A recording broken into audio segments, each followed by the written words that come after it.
Okay. Yeah, we got you now. Thank you for being here. We're so excited. Thank you for having me. Absolutely. All right. Well, let's just jump right into it. Tell us a little bit about your story and how you came to plant-based living. Okay, so um, the plant-based lifestyle kind of took me a while to get here, because my story really starts out whenever I kind of graduated high school, which was many moons ago. And, like a lot of times whenever you graduate high school, you're not as active as you used to be. And so that was my case. I started working and doing the whole adulting thing. And, I started gaining a little bit of weight here and there. And whenever that happened, some other things started to go wrong, and I started to have like some female problems. So I went to the doctor to get checked out, and luckily, in my case, I was seeing a doctor that was pretty up on her knowledge, and she diagnosed me with polycystic ovarian syndrome kind of right off the bat. Like it was just something she sort of, I don't know if it was intuitive or what, but a lot of times back whenever I was in my early 20s when this happened, people just didn't know how to diagnose. They just really didn't know a lot about it and still don't know a whole lot. So getting that diagnosis a lot of times took a long time, but fortunately for me, it did not. But on the other hand, so even though she was like in tuned enough to realize that that's what was going on, my advice was to lose some weight and, go on about my way. And I was kind of left with like, what do I do now? And I was told that I would probably have a hard time having kids, and my cycles probably wouldn't be regular, and I would be at risk for diabetes, heart disease, certain types of cancers. I mean, the list just went on and on. It's something pretty crazy to hear in your early 20s. So it sent me down a path where I was on research, and I didn't really know what I was going to be doing. I saw an endocrinologist and found out that I was insulin resistant after that. And I knew something had to change. So like I was on a roller coaster of, I've tried like, the Atkins diet, and I tried the Mediterranean diet, which I had some luck with that. But nothing ever completely alleviated all of the symptoms. And the fertility problem ended up being an issue for me. It took me about 16 years to conceive my son. And but I finally did, and I did that after I had started eating a whole foods diet. It wasn't a whole food plant-based diet, but it was just a whole foods diet. And I think in general that was because I got rid of the processed foods. I was just listening to a podcast today, and there's about 10,000 different FDA-approved food additives in our food chain. And I mean, that's just 10,000 things that our bodies are not used to processing and eating that have just been suddenly introduced in the last 20 years, And so it's no wonder that a lot of us are facing issues like that. And I think just moving away from the processed foods in general really improved my health. And so that's how I ended up on a whole food plant-based diet, is that I realized the more that I ate whole foods and the more I cut out all of the saturated fatty animal foods, the better my health improved. So it was just a natural progression over time. Rena, you want me to take it from here? Yeah, go ahead. And if I step away to that door for a second, it's because my animals are a little impatient, and I'm not sure why my husband's not wrangling them. Okay. All right. Yeah. Take it away, Stormi, Go ahead. Okay. Stormi, you had a great video on your journey on your YouTube channel, and we're certainly going to link those videos and link your channel. But I was wondering how you found like low calorie density. One of the first videos I shared on our page was the one where you stuffed the jar full of salad. Like my mom was like, that's the best video ever. So I was wondering how it is really good. It's a great visual. Yes.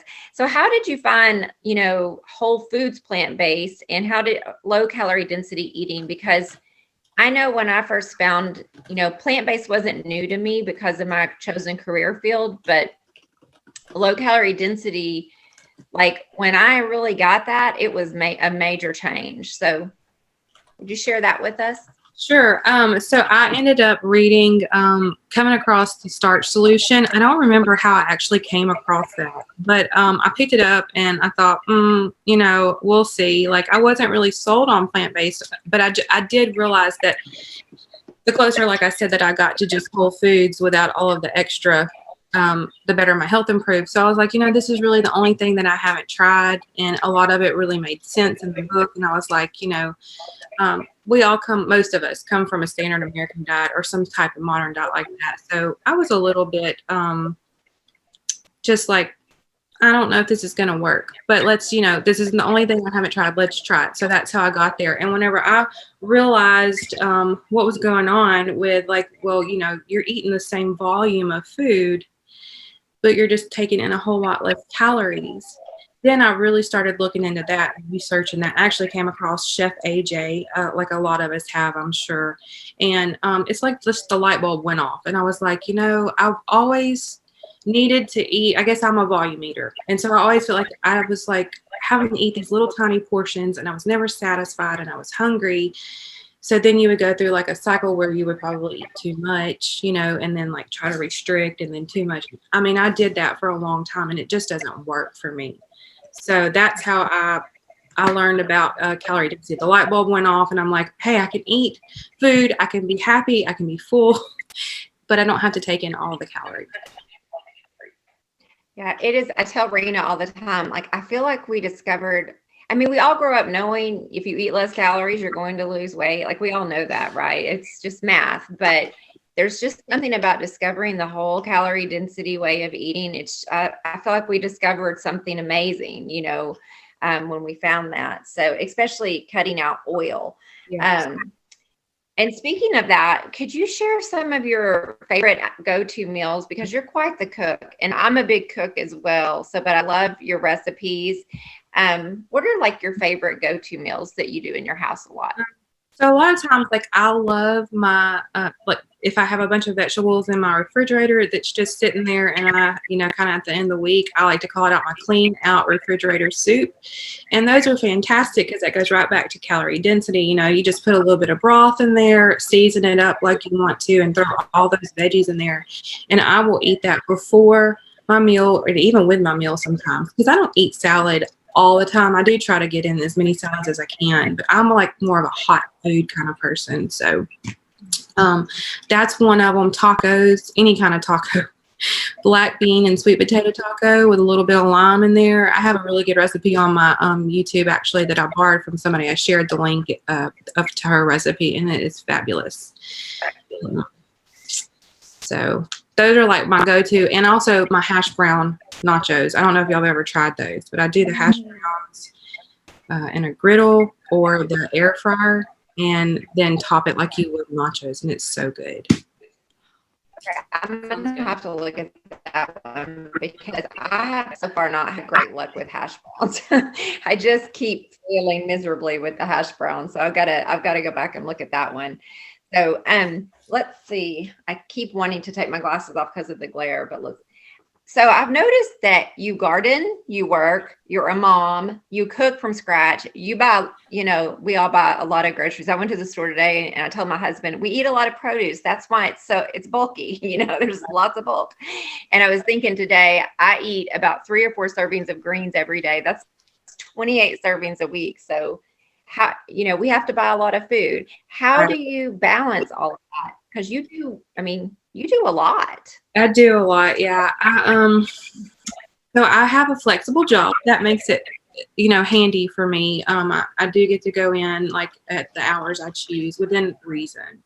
But I do work a full 40 hours and I'm usually there during daytime hours. So I make sure that I meal plan.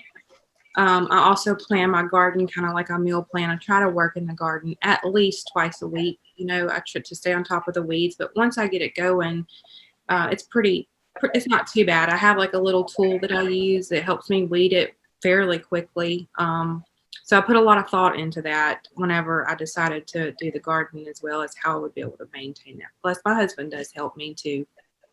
And I also utilize, like, I use Imperfect Box. Some, I don't know if y'all are familiar with that. And then I'll order things on Thrive Market as well. So it keeps me from having to go to the store like constantly. I usually just go for our fresh items like once a week. And then if I don't meal plan, then I'm pretty much planning for the week. It's just really my saving grace. So. Mm-hmm.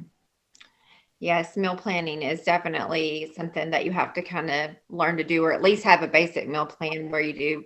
I always say you have a soup, a salad, and a fruit, some kind of fruits, and that will help get you through it. I know that you recently hit a weight loss plateau and you made some changes. Rena and I both have gone through this as well about a month ago, which was kind of in timing with you talking about it on your YouTube channel. What did you change when you hit your plateau? Okay, so I would start off with whenever I decided to do the plant-based diet, and I was going to start with Starch Solution. That's where I started. So I just started with the regular Starch Solution, which is about 70% starches and the rest non-starchy vegetables. And I did that because I knew that it was going to be such a dramatic, even though I was kind of eating whole foods, like I was still going to be cutting out like dairy and, meats and stuff like that.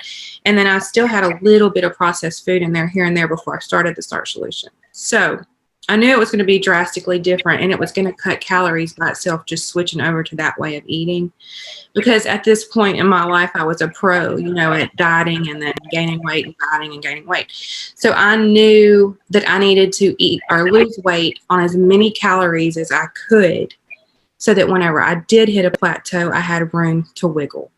So I just wanted to say that, because a lot of people want to go straight to the strictest plan or whatever. And I don't always think that that's the best idea, because then you don't have any room to move. So whenever I did that, I cut back on, I was eating like tortillas, and I was eating things like, I would have, let's see, what else did I cut out? I'm drawing a blank. I don't know why. I'm sorry.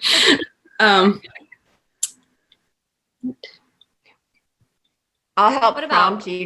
Just curious. Nuts and avocados. Did you change anything with the oil? Nuts. I was eating nuts and seeds and avocados. Sorry, y'all. I just literally drew a blank. But That's okay. And I would have like chia seeds or flax seeds sometimes, or even like nut butter. So that would be like the first thing that I would take off. And then anything else, like even pasta, sometimes I would just kind of cut back on that, because I was eating spaghetti and pizza. Like I would make a whole food plant-based pizza. But like anything that wasn't just like in the whole food form, I cut back completely.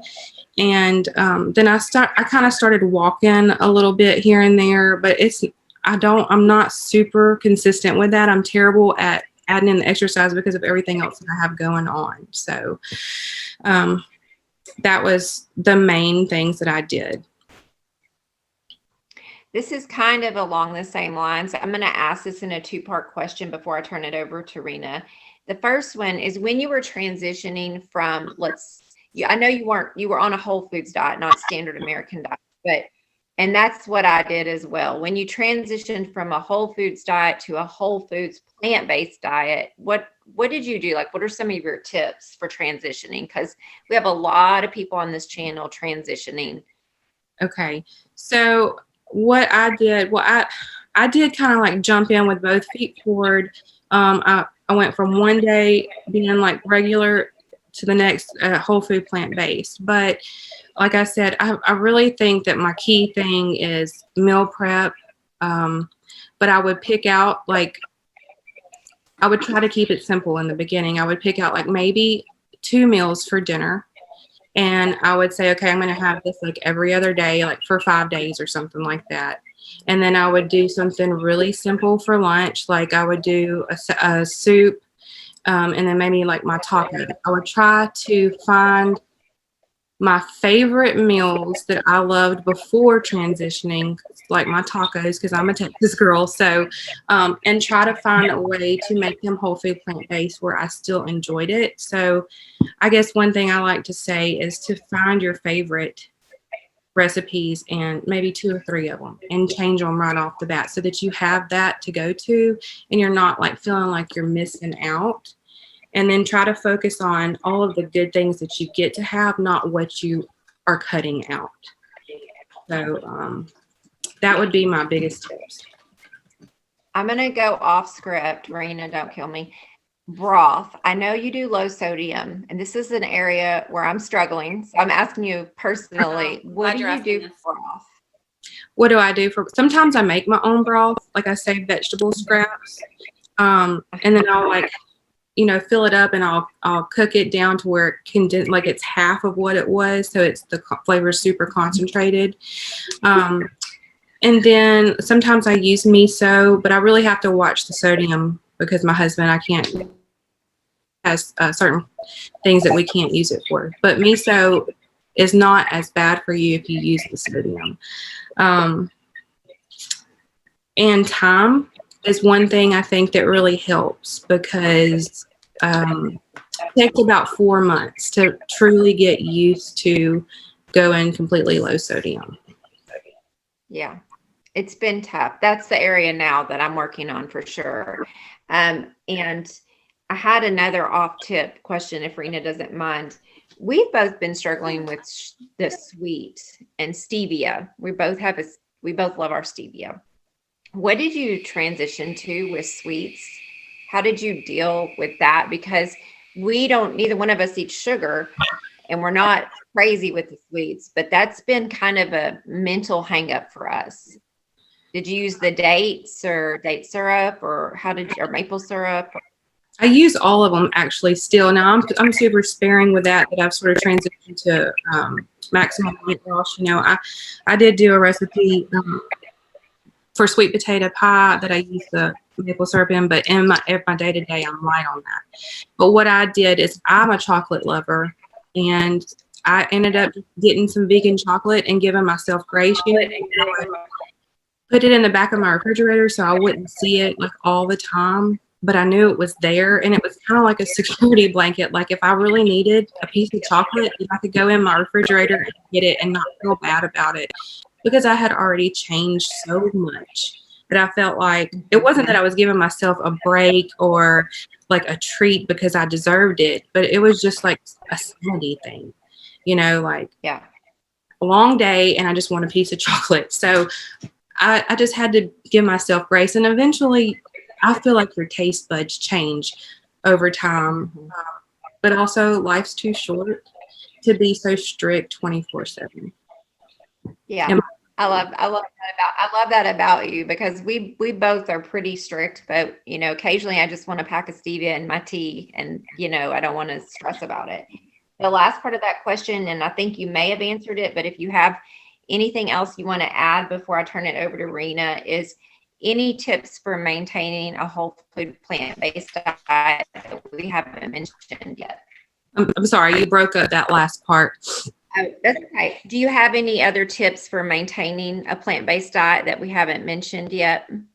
Any other tips? Let's see. I think that if you have somebody that is like in your corner and they know kind of like what you're doing and why you're doing it, and they're kind of like your cheerleader, then that really goes a long way. Like if the whole world doesn't understand or care about what you're doing, but you have that one person that you can confide in, and they don't even have to be plant-based either, just have somebody be supportive and understand that this is something that you want to do. I think that goes a long way.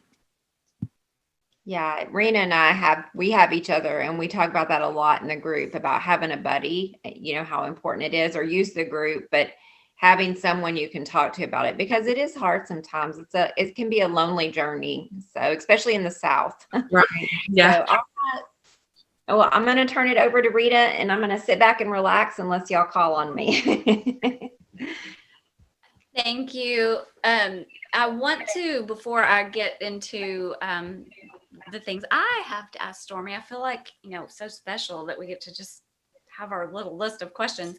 I do have some people commenting with some things and some questions, so we'll get to those. So if you're listening or watching and you're wondering when we're going to get to those, we will get back to that. But while we're segueing here, I want to talk for a moment, Courtney, about stevia, and then we'll proceed. The reason, because I think people in the group, that might confuse them at this point. We haven't talked a lot about that. So Courtney and I have been doing the Rescue 10X program with Engine 2 and have continuing to study. We do this all the time. And what we're hearing is that any type of artificial sweetener, and I don't know that stevia is necessarily artificial, but the way it's processed, I guess, it can have a lot of stuff in it. So I want to just say real quick, what we've been told is that it can still raise triglycerides. So it is not allowed in that plan. And I know we're not talking about that today, so I'm not going to get down a rabbit hole with that. But if you're listening and you're like, what? I can't have my stevia? What's going on? So what Courtney and I both decided to do during 10X is to just do an evaluation of how much we were using and what all we were using it in. And I've kind of been food journaling loosely to know when I use it, am I having more, like, am I wanting more? Am I wanting sweets? Am I wanting sugar? Is it causing me to have some kind of response? And that's why we're having the stevia conversation. So we're not saying stop all the stevia. And I don't know, Stormi, if you have any research or if you have any thoughts around that besides what we've already said. No, I'm kind of big into I have heard that, and some people have to completely cut that out and completely cut out any overt fats. There's all different, people are so different and vary in order to get their triglycerides down. I've read about people not being able to do that until they cut everything out and just ate just plain whole food, plant-based. That's it. But another thing that I'm kind of interested in is gut health and things like that. And just eating sweets or something kind of off plan can actually change your gut health within 24 hours. And that doctor, I think his name is Bolowitz. I cannot pronounce his name properly, but he has a book out called Fiber Fueled, and it's excellent information that he gives out.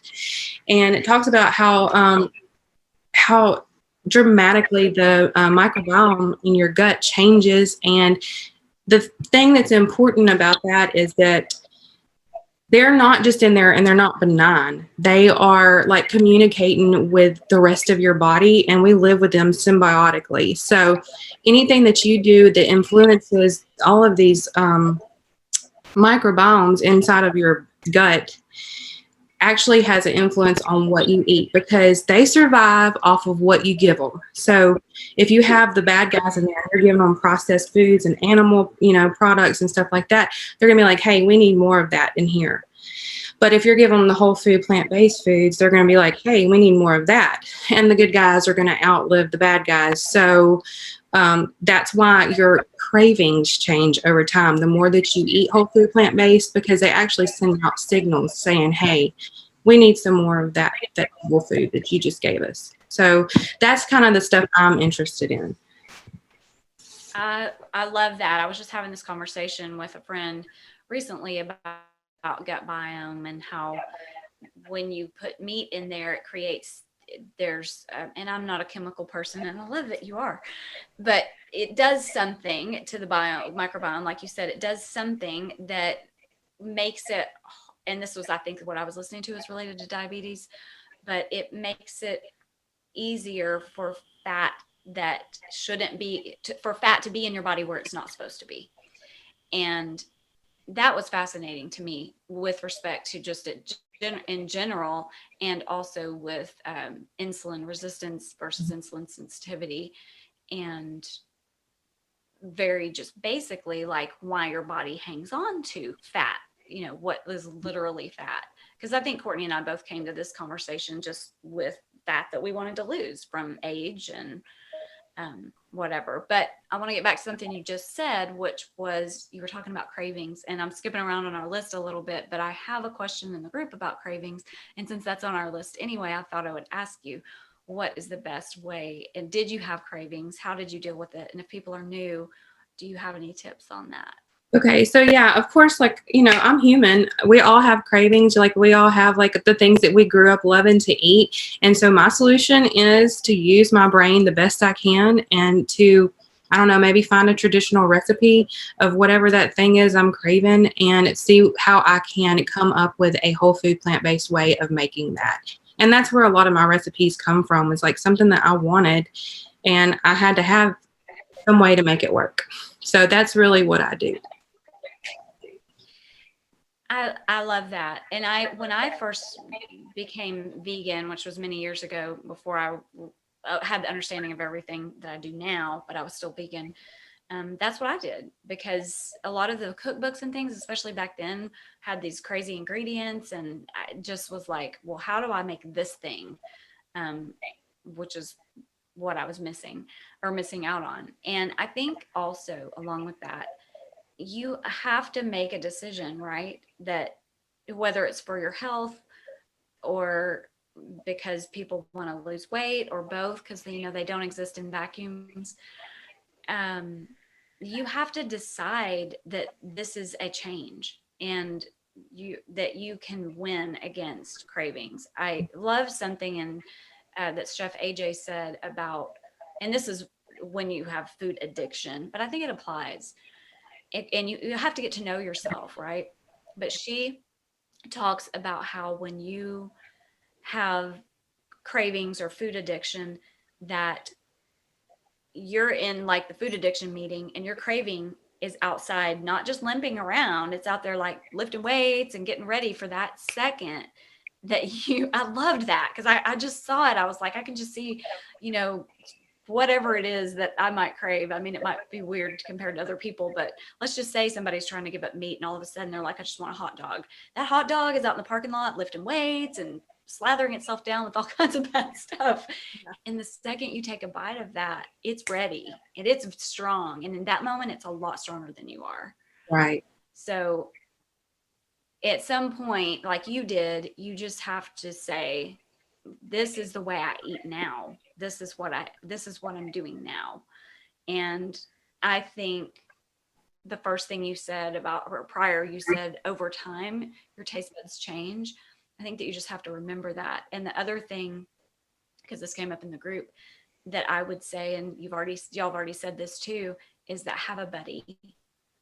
Have someone like Courtney and I have both have gotten close to our goals of what we were trying to do with this whole process.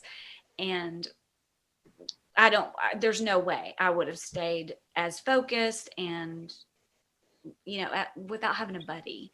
Right. So, or just someone to talk to. I mean, I know you had your husband and whatnot, but that kind of leads into my next question, if we're ready for that, which is, I'm going to go back up to a prior one, which is everybody in your family plant-based? And so, like in your house, and then in your like your extended family. No, so like my extended family, none of them are plant-based, not even remotely. So, but my husband and my son, they are about 95% plant-based, I would say. Like whenever I cook for my son and my husband, we all eat the same food. Now, with my son, he's 3, and he, they have that toddler phase where they're like picky anyway. So what I do with him is I always make sure I include something that I know he loves. Regardless of what I'm making, I will go out of my way to make that one special something. I mean, it's not the same thing every dinner, but so that he has something that he can eat on his plate and he can try other things if he wants to, or try not to force him to eat whenever he doesn't want to eat. Now, my husband, he'll have like some dairy and stuff like that. Maybe like, I don't know, once a week or so.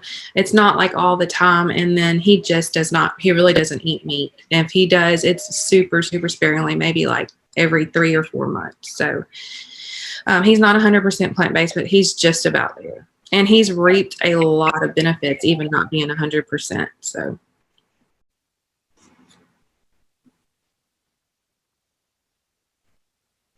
Oh, I love that. I have a 3-year-old granddaughter, almost 3, and she's a picky eater. And I think I was a picky eater. My daughter was a picky eater. So, I think what you said about not forcing them to eat, I love that. I don't think that serves anybody.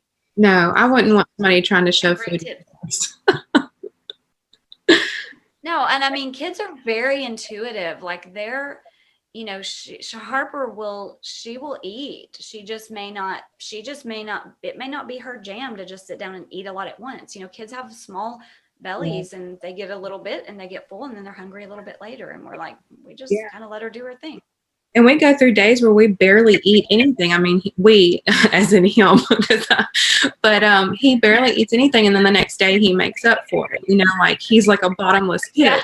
So, I mean, I just roll with it and let him decide what goes in his body. And I'm hoping that I'm laying the foundation for him to make good decisions as he grows.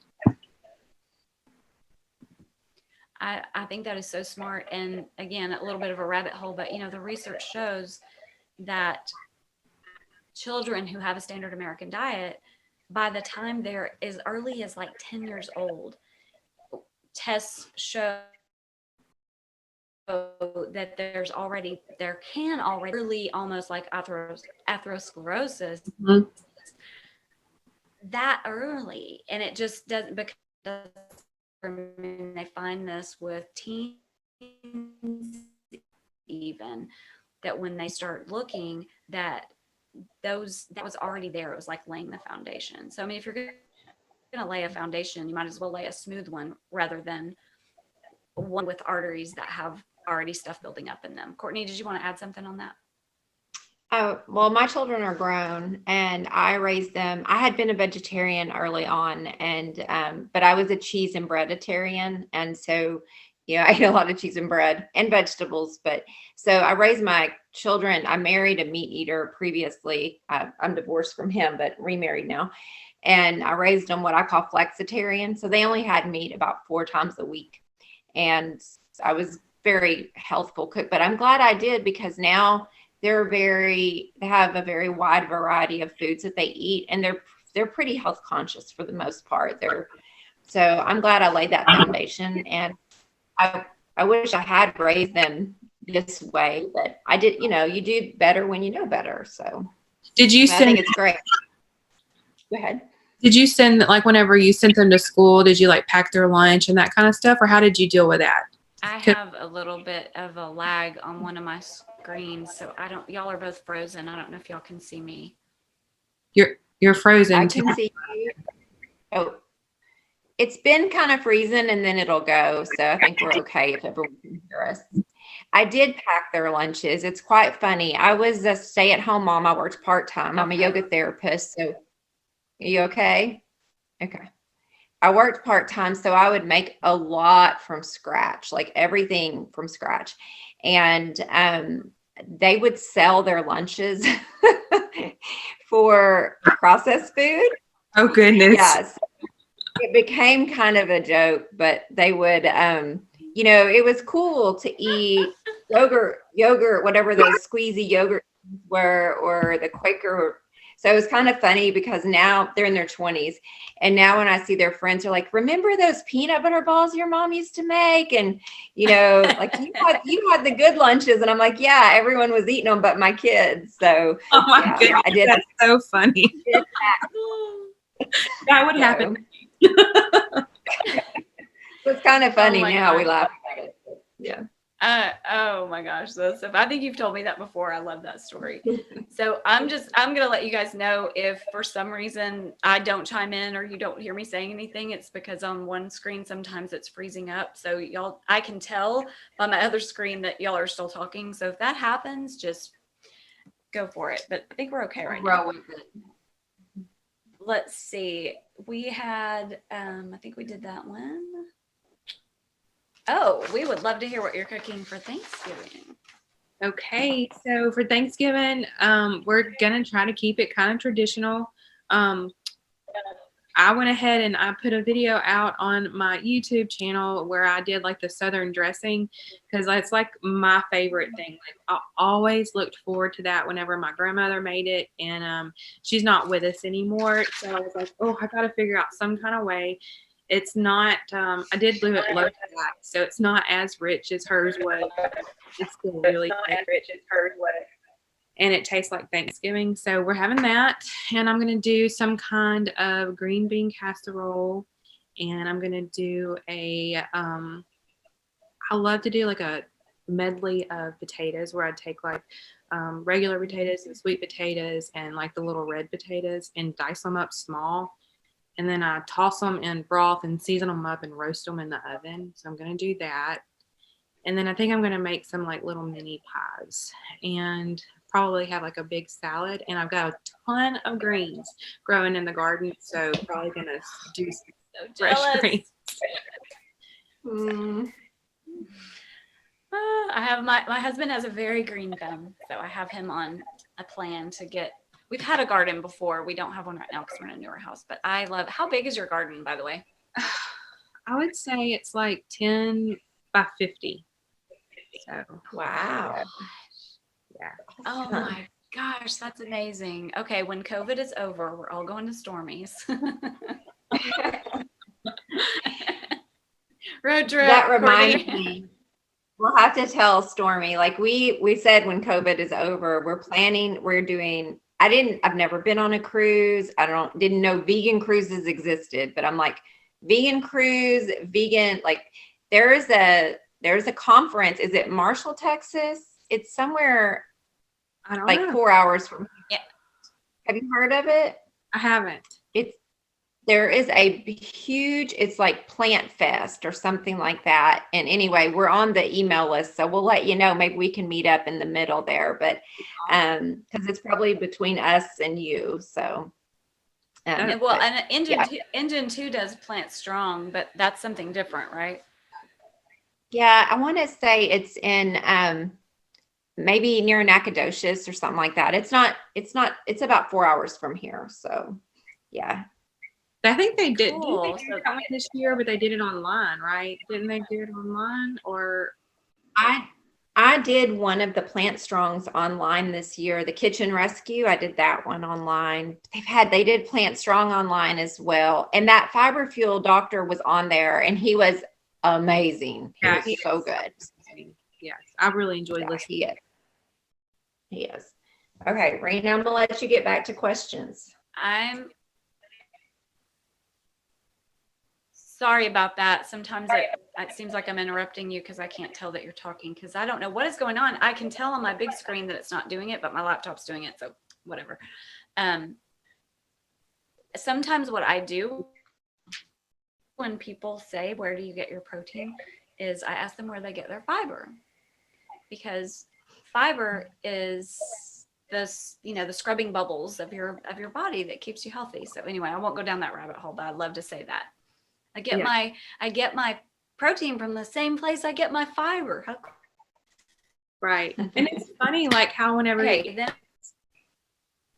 like a standard American diet and like maybe 60% or more of your food is coming from processed foods, that nobody's wondering where you're getting your protein at that point in time, right? Because you've taken all of the stuff out of it and now you've got sugar, fat, and salt. That's all you have left. Yeah, exactly.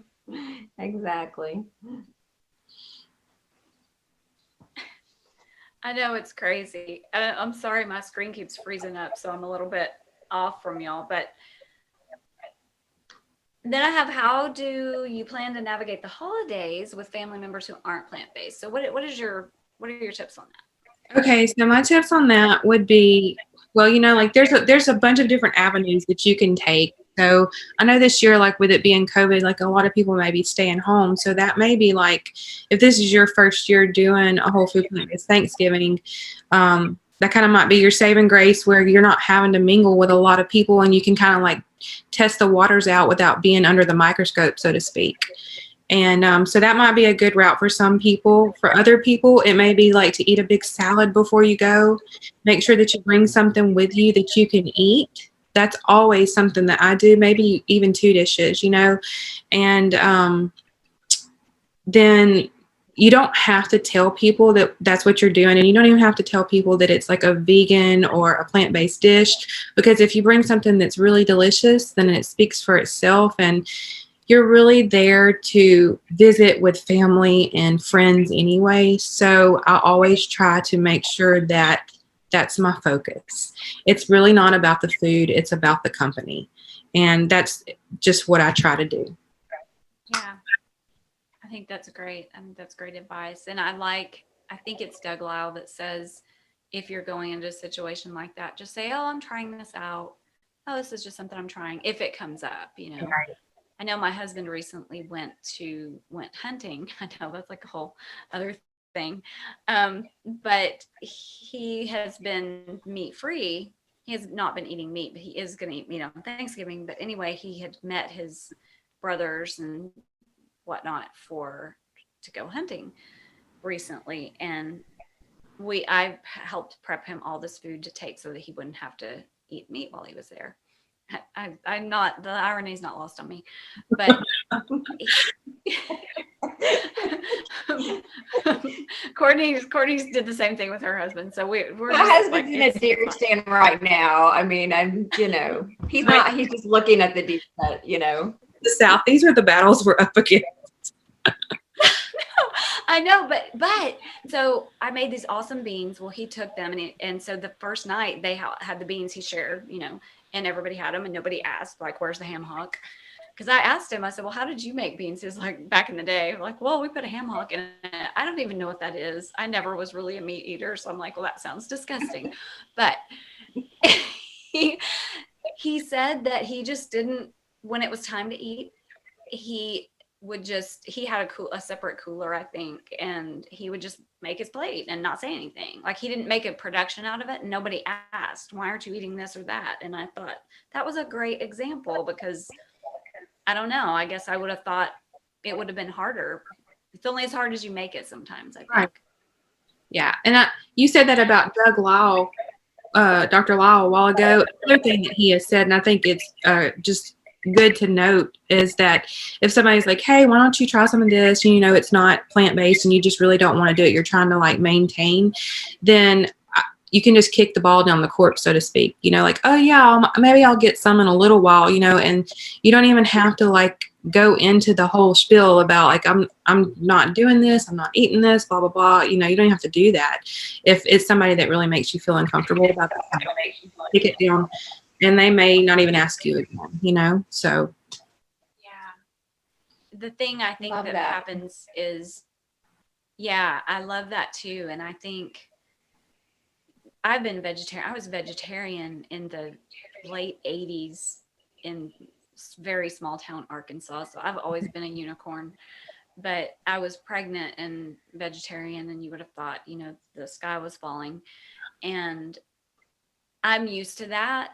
I'm just used to it, but I'm aware that a lot of people aren't. And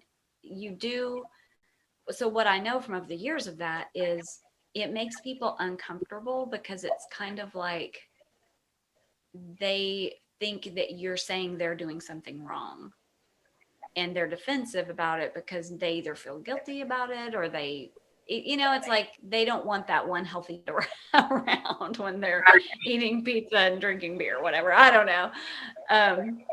So I think there's some of that goes on too. It's like, it's almost like you're not even trying to make a spectacle of yourself. You're just trying to live your life, and people see what you're doing and are like, well, why would you do that? We were missing all of this. And I think those things are difficult to navigate, but the tips you just said of like, well, maybe I'll come back to it. And this is something I'm trying out, it helps them let their guard down. Really, a lot of what you're trying to do in situations like that is to diffuse the situation so that it doesn't end up escalating Right into, you spouting off all these statistics of how they're probably all going to die before you or something. You know what I mean? Like, because it sounds like, Stormi, as much as you've studied and researched this stuff and experienced it yourself, and Courtney and I certainly do, feel like all day, every day, that we love our family. We want them to be around, but we're not So it's kind of like this gentle sharing of information if people really want to know. But if they're only asking because they're going to get defensive about, because that's not what they do, Right. then that's different. Yeah. Yeah. I really try not to. Go ahead. I really try not to share. I mean, like, just like put it out there unless somebody comes to me with a genuine question or a genuine concern wanting to know something. But if it's just like a question, like, they're just trying to get a rile out of you, I just try to let it roll off and just go on. I mean, because there's nothing else you can do. And it's just not worth the heartache and upset. So. Yeah, I agree. I mean, I never was really even a meat eater, but then when I officially became not a meat eater, I think I was 18 or 19. So that's been over 30 years now. But there would still be times, my dad would say, Pooh, do you want, because that's my nickname, Pooh, do you want some of this turkey? And I'm like, I've never, ever once had turkey, ever, at Thanksgiving, my entire life. Why are you asking me that? I think it's just habit. Right. I think it's just habit. It's just like, this is what we do. But I think my family's, finally, safe to say, I think they're used to it now. And it's funny because my dad now will ask me and he's a very healthy, fit guy. He doesn't eat plant-based, but he, anyway, he'll ask me now sometimes about things.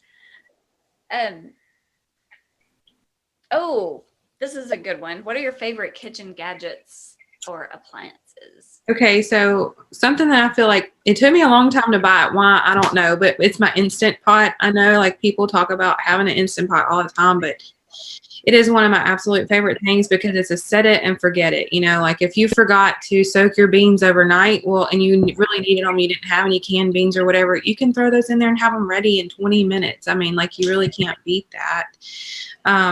I love my steamer pots. I don't know if y'all have seen any of the recipes I made, but it's just like a boiler and like a steel strainer pot that sits on top of it. And I will do things like boil my potatoes in the bottom pot and put my greens on the top pot. So now I've got it like going all in one.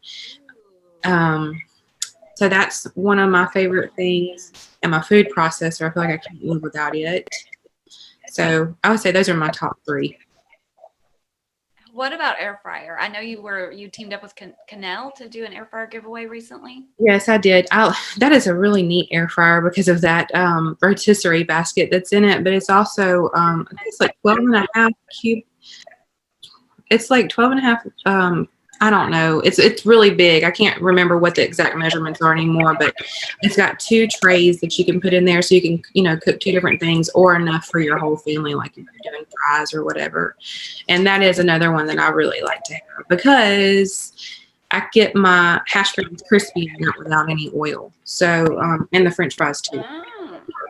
You'll have to share with us your hash brown ways because Courtney. Super simple. I really just dump frozen hash browns in there. If you want them seasoned, fine. I don't even season them. And I put them in there and I put it on the French fry setting and let it go and they're done. Like I love it. So that's literally all. Courtney and I both have the same air fryer because she didn't buy herself one and I was like, no, you have to have one. So I shipped her one. You just don't understand. I need to share the air fryer excitement with you. I need you to have one. So I sent her one just like mine, and they're small, but ours aren't very fancy, so they don't have different like settings, but they have a timer and a temperature setting. So I wonder what that would be. Like I usually do mine on 400, but yeah, it's somewhere around there. I want to say it's like 375 or 400-ish. Okay. So yeah. So we should try it. We should set off to try that may be dinner hash brown thing. We can both do it and then we'll share how we did because I still have the hash browns frozen in the refrigerator. I was kind of saving them for a time that I was out of other stuff and that just hasn't happened lately, but yeah. So depending on chili tonight, how thick you like make the layer in there, sometimes I notice that it cooks in there like around the edges, like a lot faster. So if I see that it's doing that like browning up, I'll kind of like pull it out and like, mix it up and put it back in so that what was in the center can like cook a little bit better and they'll all be. But I usually don't have to do that too often. But for some reason, every once in a while, I do have to do that. So That is a good tip. Yeah. Okay, cool. We're going to try it. We'll report back. I hope it works out. I had a if not, I'll be messaging you. I know where to find you now. We have a question in the group, and I think maybe we have some new members in the group and some people who are kind of in and out. So Holly is asking, I thought potatoes would make me gain weight, but not so. This is such a great question. And also, Holly, if you want to come on live with us, I dropped a link in the very top comments. If you want to come on, I mean inside the Zoom, you can click that and we'll let you in to ask a question on the screen. Oh, that's my friend Holly. Yeah, that's Holly that I used to work with. Holly, yeah. Holly Hunt Morgan. Yes. So if anybody is listening, we do have a few people on, and you want to come on live and ask us a question. We love when you do that. So it's like we're seeing you in person. But meanwhile, this is a great question because I don't think we covered like really the basics of Starch Solution. So shoot that at us real quick. Okay. So, I was scared of that too, because like whenever I found out that I had like the insulin resistance, like basically the only diet information I got was low carb, right? And the big thing about low carb is like, it doctors the symptoms, like especially for people with diabetes or with insulin resistance, because you're not putting in any kind of like carbs into your body where it's actually raising your blood sugar. So it's just like masking it. But it's one of the things that you can do that can actually make your insulin resistance worse, because the whole reason you have insulin resistance is because there's too much fat in the cells and your cells can't get the carbs in there like they're supposed to. So you're actually just adding fuel to the fire. So I didn't realize all that whenever I like started into the Starch Solution. I was just like, oh, is this going to make me gain weight? But I'm just going to I just did it on faith. And then I found out, through studying later on my own, that what's happening is that carbs can be bad whenever they're processed and you've taken all of the fiber and water content out of them. But if you're eating the potato in the whole the whole unprocessed form, just like nature made it, you've got all the fiber, all the nutrients, all of the goodness still wrapped up in it. And your body processes that in a completely different way than it does processed food. So I think potatoes, what are they, like 300-ish, 320? Something, or are they around 420, something like that per pound? Calories per pound. 3 to 4. I think somewhere between 3 and I think maybe 320. That sounds right. It kind of depends on which one you're eating. But you would have to eat a ton of potatoes if you're not adding a bunch of fat, salt, and sugar to your diet in order for them to make you gain weight. So yeah, and potatoes. I mean, this conversation that we're having around whole food plant-based is. And I think that we don't say enough, maybe high carb, low fat, is when you eat potatoes without all the things that you just said, without oil. Like, we don't cook with oil here anymore. We're not doing that ever. I told my husband, I was like, oil and I are never ever getting back together. It's not happening. I used to cook oil free. So I was like, oh, well, I'm just going to go do what I used to do. And so that's another thing, as we're talking about the whole food plant. You can season it, but we're not frying it in oil. We have other tips and tricks we can do on that. Stormi's channel, a YouTube channel, has so many great videos, and we will share your channel link here. So much information on that. That led me to another thing Courtney and I had talked about that I forgot to ask you, or that I wanted to ask you. Do you feel like, so we talk about SOS, the salt, oil, and sugar free. I know we talked about sugar a little bit, but what about salt? What is your current feeling on that? Like, I'm still, okay, I cook very low sodium because I have to. Because I've talked about that a whole lot on my channel. My husband just can't handle the sodium. But I still will take my plate and add a little salt to it, but I'll take it and just like sprinkle just a little bit. And I'm trying to get away from that personally, because I do think that it's better for my blood pressure. And I think that it does kind of like make the food taste a lot better in the sense that you may overeat because it tastes like so much better. It kind of like hijacks your palate. And I find that I really don't eat as much of my food whenever I don't have a lot of extra salt or sugar in it. So I really don't add sugar too much, but salt is the hardest one to break from, I think. Yeah. And I mean, it really can mess with your hunger receptors, right? Yeah, I think because it goes back to that, it goes to that whole pleasure trap thing, right? So am I eating more? Am I adding more to my plate because I'm hungry? Or is it just because the salt is tricking me into thinking I need more, I want more? right. And if we haven't, I don't think we've said this today, but if you're brand new to this way of thinking, eating, whatever, you could start with a 50-50 plate, meaning having half your plate non-starchy vegetables, half your plate a healthy starchy vegetable, but it's all still plants. And if you do go back for more, to do it in equal proportions. So if you, let's just say really simply, you had broccoli and you had potatoes and you ate all of that of your first round and you were full, then if you went back to get more, you might get like a third of a serving of broccoli and a third of a serving of potatoes, but you wouldn't go back just for potatoes. Right. You know, you can't kind of keep putting the fiber, because broccoli, zucchini, those things are very calorie dilute. Right. And I know we didn't make this talk about all of that today, but for those of you who might be listening, who might be newer to this, we have a ton of resources inside the group. And Stormi has some great ones that explain this on her channel. Going back to what Courtney said about the one where you were putting the food in the jars to show calorie density. Oh my gosh, that was so good. I was just like, look at that. So that's a great one to watch. I'm going to make sure we pop that one in the comments as well. That was a great question, Holly. Yes, eat the potatoes. Just don't put oil. Don't use oil and fat with them. But Another eat the potatoes. Enjoy your potatoes. Another thing is like you can think of like the refined carbs that we have, like, cupcakes or pastries or whatever, that make you gain weight. They've got the sugar, they've got the fat, and they've got the oil. And you look out into nature and you don't see any food in nature that have all three in that combination at one time. And so that's another thing that makes it so addictive, is because we are created like to seek out the highest source of calories that we can find, like as a survival mechanism. So that's why we love all that kind of stuff, because that's just what we're genetically made to do. So. Yeah. Oh, that's so good. I don't think I've ever heard it said like that before. That's great. Let's see. So the next thing I have, if we don't have any questions, we do have a few people on, so I'm going to scroll back up through here.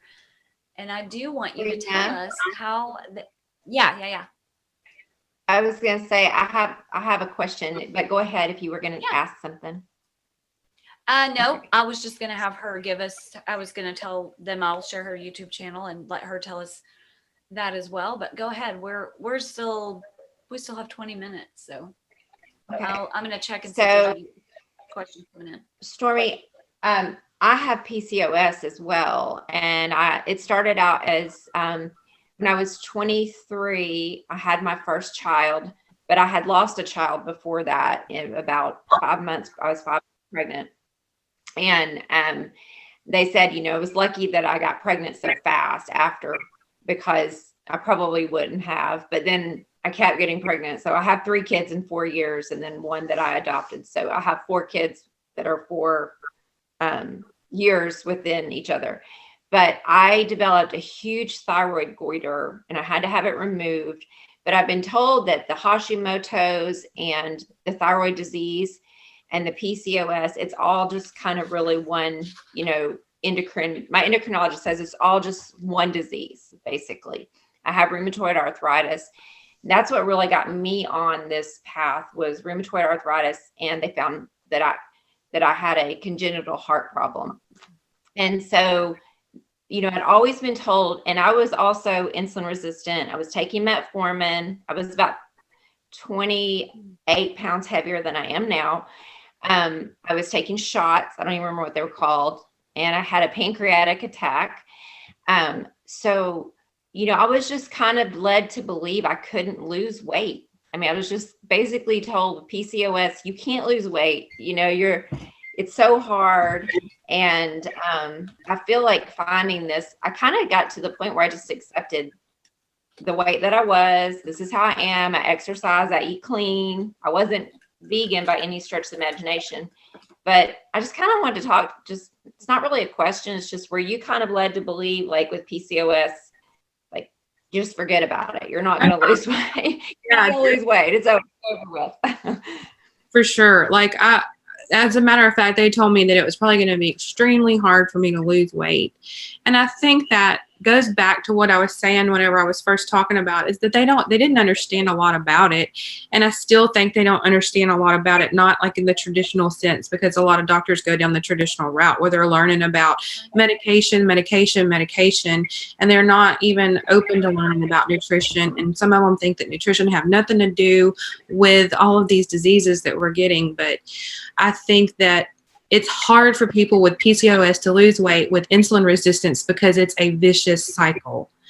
And, your blood sugar is constantly high. And then if your body does manage to get it down, then you go into a hypoglycemic episode and you're on this roller coaster of blood sugars. And your body just keeps storing away fat into the cells that, it's not supposed to be there because it doesn't have anywhere else to go. And so I really, truly think that it's tied into the nutrition, and that PCOS, this is all my personal opinion, by the way, that PCOS is kind of similar to like an autoimmune disease in and of itself. Kind of like you said, the thyroid issues go along with it, along with the rheumatoid arthritis. That's an autoimmune thing going on there. And it may be just because I really believe all of that gut stuff has a lot to do with it, and the inflammation that's caused by all of this food leads us down those paths to autoimmune diseases, including PCOS and metabolic syndrome and all of that types of stuff that's all wrapped up in this. So, yes, I did experience the same thing, and it's incredibly frustrating.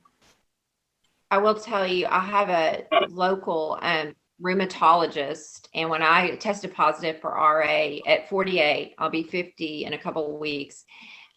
He's plant-based, and he guided me. He was a big, Rena was already one of my best friends. And so she was already vegan. So that helped me tremendously because I would ask her for help.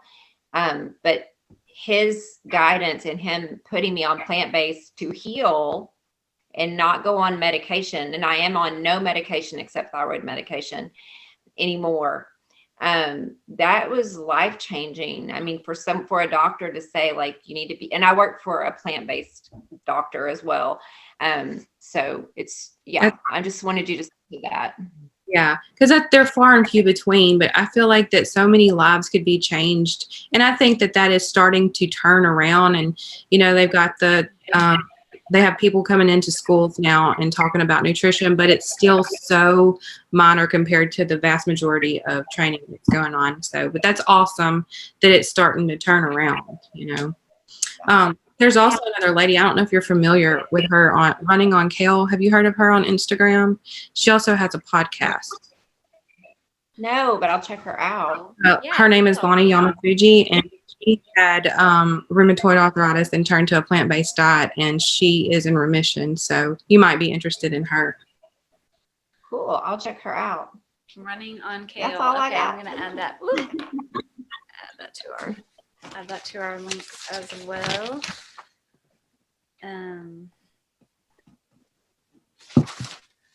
Okay. Well, let me check the group over here. Well, we had some people on. We have some people on for most of the night, so that's good. I'm so glad that everybody who's here, I can't see who you all are if you didn't comment, but thank you for showing up. And Stormi, where can people connect with you? And we want to help support you and send people toward your channel and all of that so that they can learn more. And okay. Where do they find you? So I have, I'm working on a website, but it's not up yet. But I have my YouTube channel, Plant Based Storm, and also my Instagram and Facebook, both at the same handle. So you can find me in all three of those places. And I have launched a book. So, I mean, like I've not launched a book, but I've started writing the book to launch. Let's get the words right. And so it's going to be kind of like a bit about my backstory and like how I lost the weight. And then I'm going to do recipes, and I'm super excited. The format that I want to do it in is like basic recipes, and then you can sell it up where it's a little bit richer, or you can cut it back where it's more like maximum weight loss. So I want to kind of have like the base recipe, and then, you know, a little more calorie dense, and then a little less calorie dense. So that's kind of like my intention with that book. And I'll probably be announcing like when I get closer, because I've just started it like on my Facebook page and YouTube channel and all that kind of stuff. So if you have, congratulations, by the way. Courtney is an author, and we know, we're intimately familiar with what goes into writing a book. So we're mad respect and love for that. And we're excited because we'll definitely support you in that. And once I know, once you get your website going and you have an email list or anything like that, let us know. We'll drop a link for anybody who wants to join your email list. Anytime you have that ready, let us know. And we will definitely share about the release of your book and support you in any way that we can. Maybe we'll even have you back if you would come back. So Courtney, did you have anything? I do have a couple of questions over here. I'm going to read through these real quick if you want to have any final. So Susan, let's go with the group. Susan I just says, go with the group. Okay. Nicole said she had PCOS, endometriosis, fibroids, etc., type 2 diabetes, and she didn't ask a question, but Nicole, I know, has lost 13 pounds, and she has been doing, or maybe it might have been 15. I just saw her recently. She's actually a good friend of mine. And I told her, because she loved your channel, so it's like, you need to show up. Nicole, if you're still here and you have a question, drop it for us. Susan says, I love Stormi. I follow her on YouTube. We love her too. Oh, thank you. Laura Paul says, this has been very informative. I went plant-based in September, did it for health reasons, love it, and learning a lot more to share later. Thank you, Laura, for being here. And Susan says she loved what she caught of this. Will it be available to watch later? Yes, it will be available to watch later pretty soon. As soon as we sign off, I should be able to, once Facebook does its little crunching, it'll be able to view inside the group. So I guess that's it. Go follow Stormi at Plant Based Storm. If you have any questions, let us know. We will have a speaker announcement for next month. We don't have it yet. It may just be Courtney and me. It may be someone else. We're not sure yet. If you have any requests, let us know. Courtney, if you have anything to add. No, I just am so glad you agreed to come on, Stormi. I'm sorry. I'm always like, because people call me Court, all the time. So, but it's just an honor to do that. you. And Courtney and I will be talking. We do like a morning recap with each other almost every day, and she'll be like, well, Storm said this, like, like we're like all besties. We've known you for, well, Storm said. Hey, well, that was a childhood nickname, so you're right on. I love it. So everybody's saying thank you. Well, all right, with that, we will sign off, and much love to Texas. Have a great Thanksgiving, and thanks so much for your time. We'll see you soon. Thank you. Yes. Bye-bye.